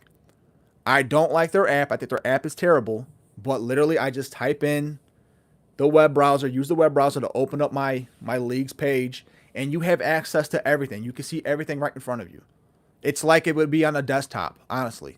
Like their mobile web browser looks just like the desktop version. Absolutely, Sheku. When you use the browser, the web browser for my fantasy league, it's so much better. It is so much better. Their app is absolutely garbage. I'll never defend their app. Their app is ass. Use the web browser, you'll be completely fine. Or if you want to use your desktop, you'll be completely fine. But there's a lot of functionality to my fantasy league that I like. And my fantasy league is really where the OGs of Dynasty were at. That's the start of it. That site's been around forever.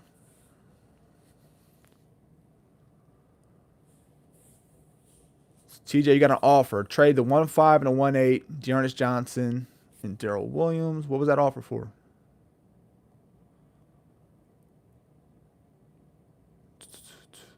I must have missed that. There's a lot of stuff coming in here.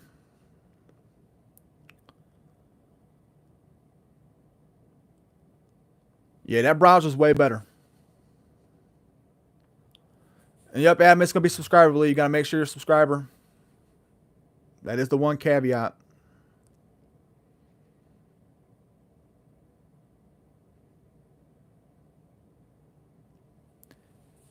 And yeah, it does have a phone app, but that phone app, like I said, is terrible.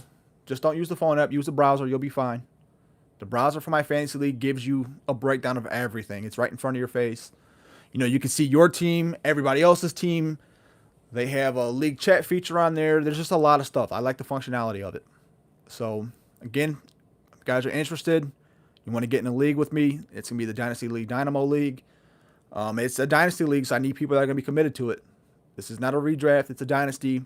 40-man roster, full IDP, 10-man taxi, first, second-year players on taxi. You're going to have the ability to really cater your team the right way and build it up. You know, that's the goal of Dynasty. And I don't play in leagues. I don't do things with leagues where I'm not trying to create parity and promote parity. Anyone who's ever played in a league with me that I commish, that's the first thing that I'm about, is creating parity. So that's what this league will be based off of. Let's see. Yeah, Sleeper does look clean, and I've been messing around with the app on Sleeper a little bit. I still prefer that my fantasy league, though, that web browser. And I'm a commish, right? So maybe it's different. Maybe it's different for me being a commission, knowing what tools I have on my fantasy league, but the amount of tools that I do have on there, it's crazy that I can customize that league. So, but yeah, if you're playing on like a CBS or NFL site, you got to get off those sites. Those sites are terrible. Yahoo, like those sites are really bad. You guys remember back in the day, Flea Flicker? Like that's how long back I've been in Dynasty. Flea Flicker leagues. So you got to move off of those stuff. If you're not playing on my fantasy league, which is what I would recommend, definitely Sleeper's the next one up. If you're not playing on those two, I mean, you're probably not doing it right. Your league has to be pretty vanilla if you're not on one of those two. Let's see if there's any other questions in this chat that I'm missing. Because I can hear my kids going off upstairs. I'm still hiding down here in my comic book room talking to you guys. So as long as I keep this going, she can't force me to go outside. That's the goal of this, guys. This is a mutually beneficial situation right now. We're talking dynasty football, fantasy football.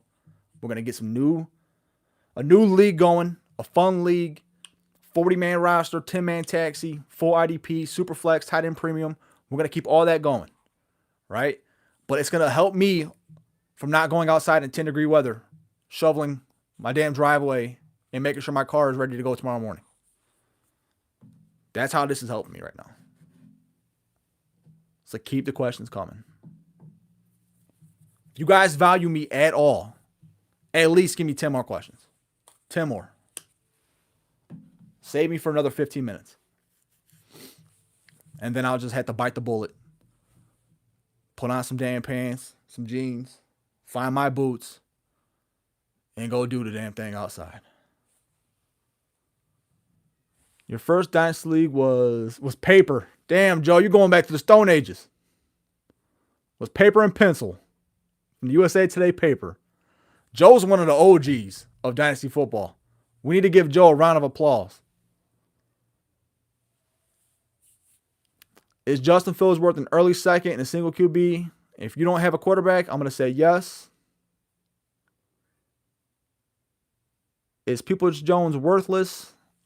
No, he's not worthless. Peoples-Jones looked really good last year. It's the Browns' offense that sucked. And Baker Mayfield looked like hot dog shit. Peoples-Jones made a lot of nice plays. If that offense can get it together, I mean, he's got upside. Yeah, if you've got Kittle and Mark Andrews, then you're sitting on a gold mine of tight end production, but you're doing it the right way because you have the ability to trade Kittle and get an absolute haul. So yeah, if you can get over on someone and move off a Kittle knowing that you have Mark Andrews as your tight end one for the future. Yep, I agree. Fair value for Fields. I take that second rounder.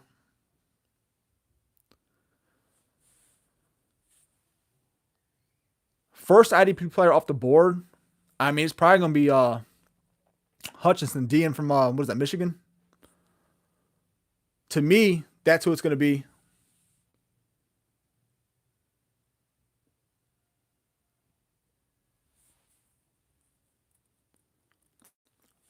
I don't know if the Colts can replace Wentz next year. I mean, they can try. I heard a name today of Garoppolo possibly going to Indy. Your league has IDP, but it's only 2 flex IDP slots. Would you prefer targeting LBs or DNs? So if you only have 2 flex spots on your IDP, that's a really, really shallow league. Linebackers score more, period. Your elite linebackers score more than DNs. So in that scenario, you're going to target those linebackers. But in rookie drafts, 1 quarterback leagues, you guys got to remember, in IDP, especially full IDP, like with what I play, you're going to see linebackers, DNs, those elite guys go in the early, mid-second round.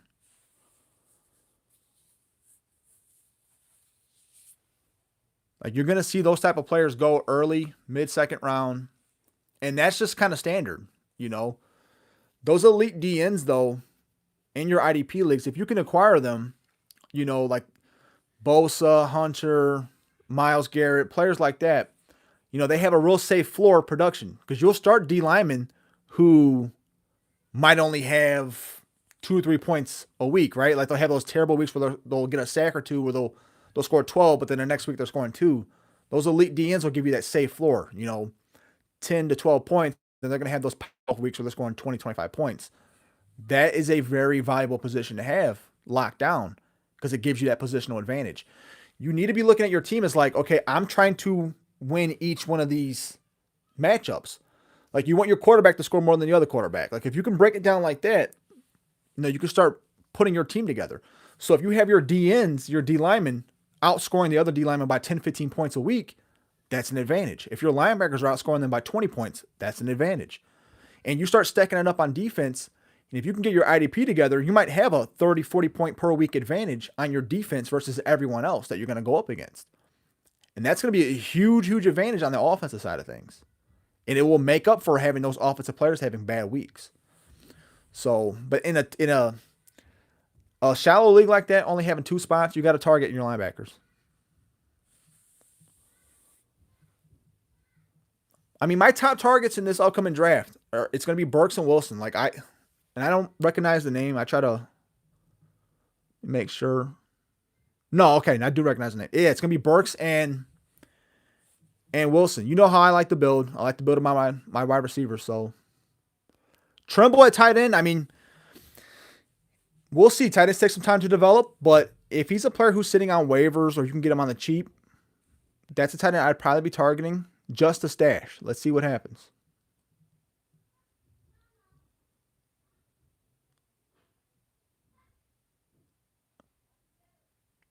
Going back to that Kittle trade offer. Hold on. Do I package Knox and the 1-5 and get Hockenson in 2023 first? Yeah, I think I'm going to do that one, TJ. I'd be okay with that in this draft, especially getting a 2023 first on top of it. Parham, we'll see. I mean, Parham, you know, he fits that athletic mold. We'll see what happens with him. They did draft McKitty, though, last year. They used a high pick on McKitty. What was he, 3rd round? If memory serves me correct. You know, if McKitty's was drafted in the 3rd round and they take some time to develop, I mean, they use some real draft capital on him. You have to factor that in. What else we missing? Yeah, so if he's sitting on your taxi, man, just keep him there. Keep him stashed on that taxi. Let's see what happens.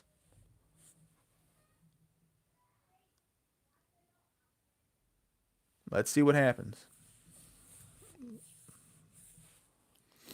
Parham, it's gonna be up in the air. Like, I think if you have Parham, you should probably be looking to go grab, like I just said, McKitty as insurance. Like, let's see what happens. There's nothing wrong with doubling down on a position if stuff's up in the air. If you can go, it's a smart way to do it, actually. Double down and let's see what happens.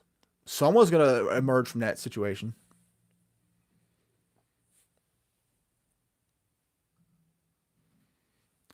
See, Corey Davis, man. I said it earlier. We all have those players that we really like, and they're good to have on your team. And we all have those players that we like, and they just frustrate the hell out of you.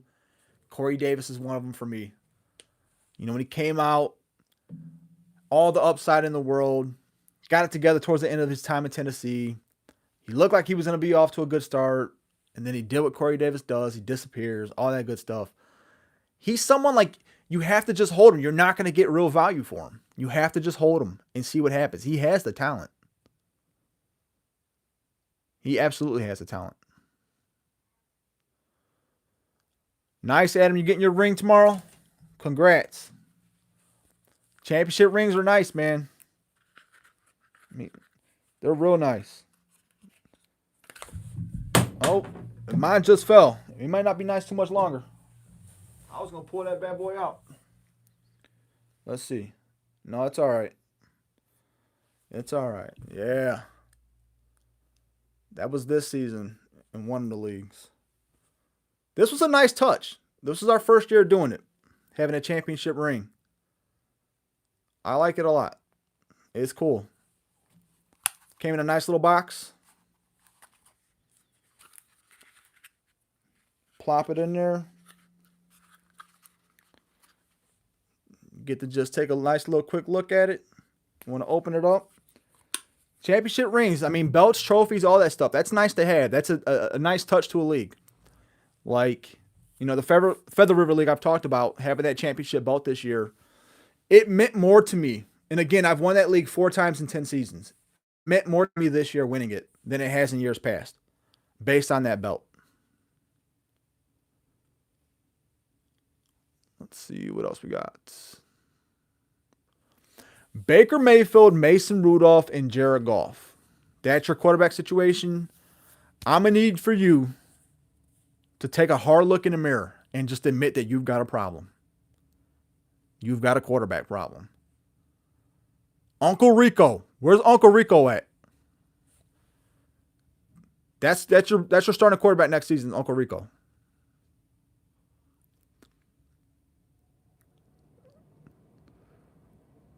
Let's see what else I'm missing.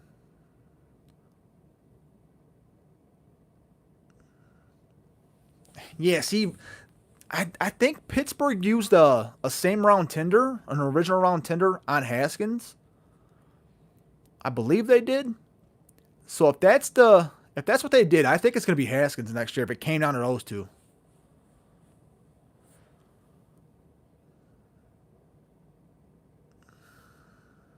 Yeah. Throwing them Pidskins over those mountains. Uncle Rico is the starting quarterback on Crooked's team next year. You're better off starting him, buddy. Yeah, I can see them drafting a rookie or bringing in a vet. But if they don't address the situation, then I think it'll be Haskins out of the two of them. Personally. Crooked, what are you asking?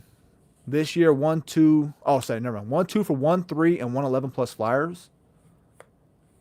So you'd be trading the 1, 2. I'm hoping that's what you're saying, that you're trading the 1, 2 for the 1, 3 and the 111 plus some flyers. If that's what the situation is, you need to run to that trade offer. Pick up an extra first and some flyers to move down one spot. I mean, you're still going to get a really good player at 3. If you're looking to move up from 3 to 2, I wouldn't do that.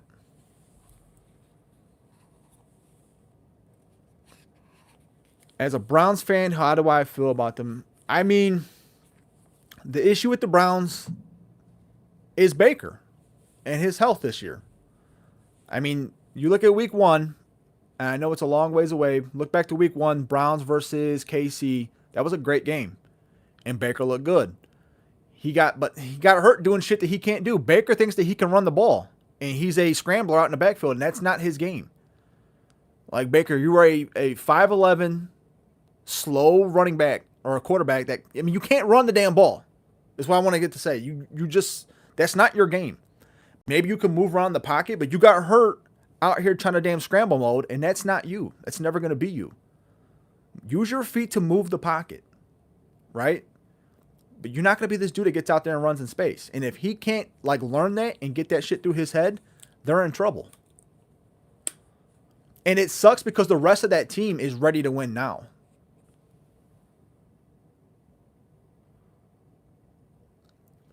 It'd be interesting if Pittsburgh went and got Pickett somehow. Keep him there.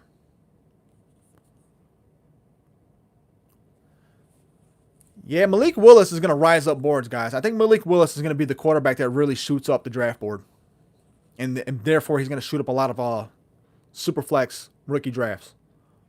I can see Willis flying up the board. And it might take him a couple years to get going, but what he brings on to the field with his mobility, it could be a game-changing situation.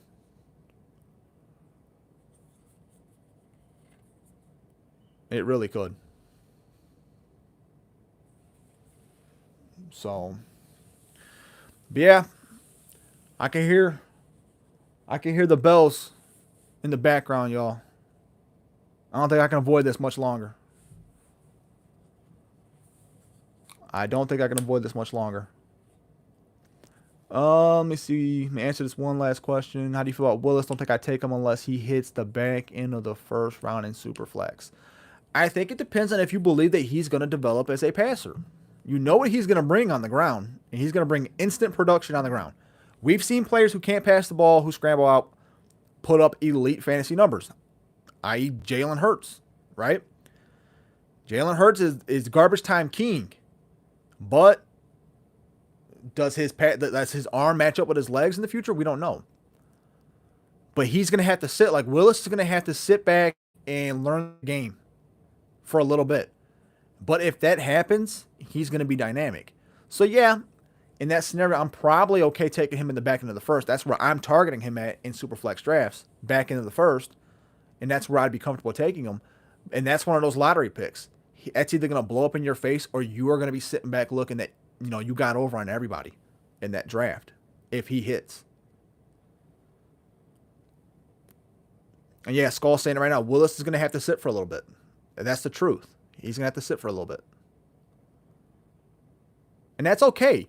Like, that's why we have our taxi squads. And that's why we have these big rosters. Like, just because you draft somebody this year doesn't mean they need to produce this year. People get too fixated on that. This is not redraft. This is Dynasty. That's what we talk about here. Players can develop. Let them take time. I mean, if we're talking Bell or Willis at 112, if it's a super flex league, if you feel comfortable at your receiver situation, then I might take the gamble on Willis. But if your receivers aren't set, then you're gonna have to go Bell. That's me. I like Bell. All right, man. Yeah, see ya. I hope it's not too bad. I know I'm about to get out here and see what happens. I'm gonna just hope I can get it over with real quick. No snowblower. It's just gonna be me and that shovel. Me and that shovel. So, all right, guys. That's gonna be on the stream tonight. Again, if you guys want to get into the league, I've said it about 10 times. Anyone who's just jumping in, I'll say it again. Send me an email, dynastyleaguedynamo@gmail.com. 40-team league, 10-man roster. It's a 12-team league, 40-man roster, 10-man taxi. Super flex, half-point tight end premium, full IDP. $57 buy-in. It is going to be a fun league. So if you're interested, hit me up on the email. The first 9 people who reach out to me that pay for it on League Safe, that pay for their roster spot, their team spot, will be in the league. I've already got 3 spots locked down. So if I don't see your questions right now, if I don't answer them, I know I still see stuff coming in, but it's already past 11 o'clock here. I have to get out there and get this done. I will get back to you. So, all right, guys, that's going to be it. Have a great week. Stay safe. Like I said earlier, my schedule changed with the new promotion. I have my weekends off now. This week, I'm going to take a breather on the videos. I might do another live. But next week, I'll get back into more of our content. So, all right, guys, that's going to be it. Have a good one.